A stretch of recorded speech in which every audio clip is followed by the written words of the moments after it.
Dr. Panaite și astăzi vă povestesc despre un pacient pe nume Dragoș, 33 de ani, supraponderal, lucrează de la birou, mănâncă sănătos, ține post intermitent și nu slăbește. Acesta este un pacient de-al meu și în urma jurnalului alimentar ținut timp de 7 zile descoperim două mari probleme.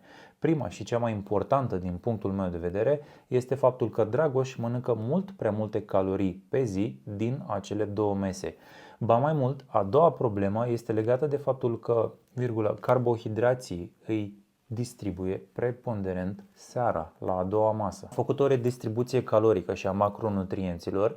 Dragoș a început să facă o formă de mișcare anume 6000 de pași pe zi, zilnic, în ritm alert, și Dragoș la final de săptămână a slăbit 1,3 kg. Nu întotdeauna contează caloriile, nu întotdeauna scopul este să mănânci mai puțin, ci contează foarte mult ce mănânci de acele calorii mai puține.